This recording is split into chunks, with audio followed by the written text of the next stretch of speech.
First things that you want to ask yourself when you're thinking about your introduction is what is the purpose or what is the point of an introduction? So the main idea behind an introduction is that you are providing a reader with a sense of the topic that you're going to cover.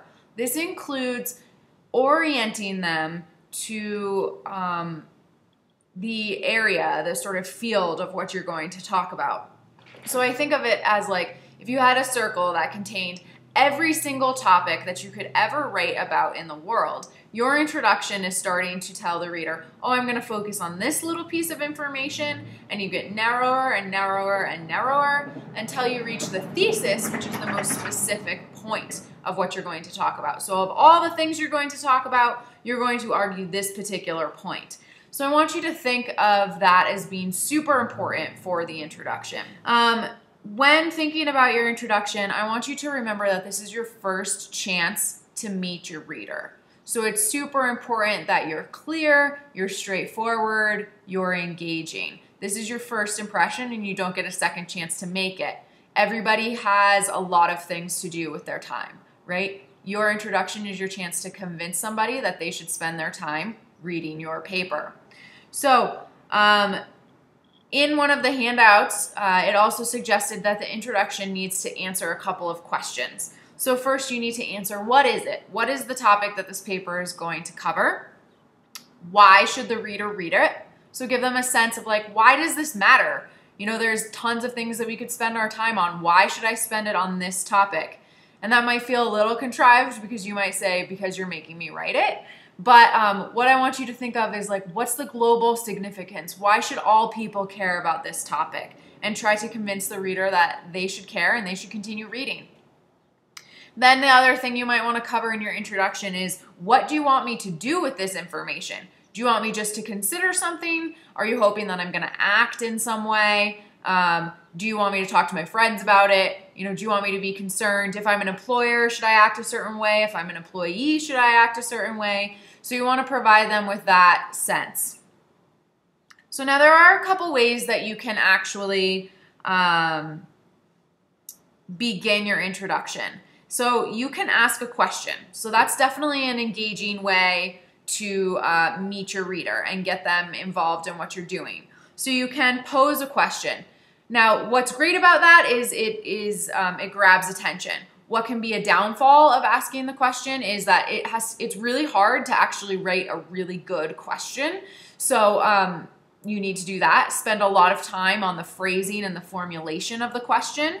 But then also you have to answer that question, right? So don't ask questions that you're not going to answer at some point in your paper. So make sure that if you're going to open the paper with a question, something like, why should we care about low-wage jobs in America, right? Make sure that you're answering that at some point in the introduction or in the paper as a whole. So questions are one way you can begin a paper. Some people do quotations. So you could choose some kind of famous or well-known quote. You could potentially quote the author, although it's kind of strange to actually cite the author that you're going to use in the body of your paragraph in the introduction.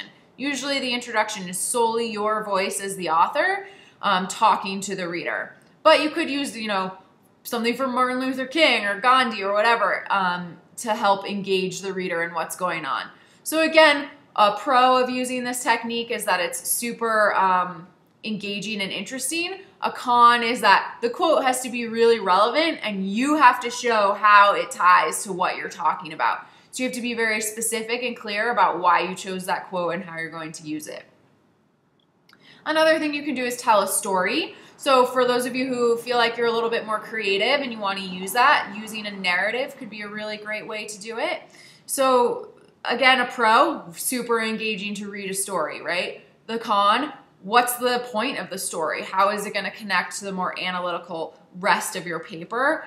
You don't want the tone to feel super different from the introduction to the body. So it's going to be really important that you make sure the reader knows the relevance of that story, how it ties to your overall argument, and that it flows nicely into the body of your paper.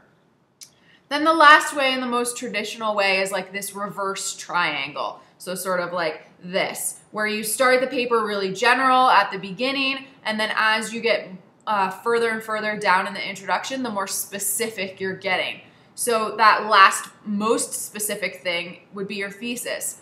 So just for an example, you might start out with something like, this paper is going to be about dogs. Dogs are really wonderful because of X, Y, and Z, but not all breeds are created equal. In fact, the best breed is a cattle dog. Cattle dogs are the best because of A, B, and C, right? So I moved from general, dogs, said a little something about dogs, and then went into which dog I'm going to talk about and the reasons why I think they're the best. And that might be my thesis. So that's a really common way to do introductions. So the other part is the conclusion, right? And of course, the most simple conclusion to write is one that restates all the main points of your paper. We've all done that. We all know that not only is it super boring to write a conclusion like that, it's super boring to read a conclusion like that. But it is important to remind the reader of the most significant things you want them to remember. So I sort of encourage people to always start your conclusion that way. Here's a reminder of my overall argument. Here's a reminder of the evidence and logic that I used to support it. But then go a little bit further. You might want to tell the reader, well, this is now what I want you to do with it, right? This is what I want you to think about. These are the things that we need to research more. These are the things that need to happen after you've understood my point. The other thing could be, why does this matter, right? Overall, why is this topic important and needs to be considered? You might tie back to the kind of introduction that you wrote. So if you went general to specific with that reverse triangle, you might go specific to general to sort of bring it full circle. You might remind the reader of the question you posed in the beginning and be sure that they're very certain about your answer. You might remind them of the quote, mention it again, bring it in, and make it very clear. You could also remind them of the story that you told. So the conclusion is a great way to, again, engage the reader and remind them of the importance of your topic. Remember that while the introduction is your first chance, your first impression on the reader, your conclusion is the last opportunity you have to drive the point home, to really make sure that they are sure of your argument and understand why it's logical and reasonable. A reader might not agree with you, right? Totally fine. Your job is not to make sure that everybody gets on board with your opinion because you can't convince everybody. That's just the reality. The most successful paper is to take a reader who totally disagrees with your point, and by the end of your paper, they say, hey, I see what you're saying, right? So they still might not say, and I agree with you and I'm gonna follow your stance, but they might say, that you made some really good points. I see what you're saying. I still don't agree with you, but nice work, right? That's awesome. You've done a great job and you've accomplished your goal if you can do that. So I hope that these points give you some things to think about for introductions and conclusions.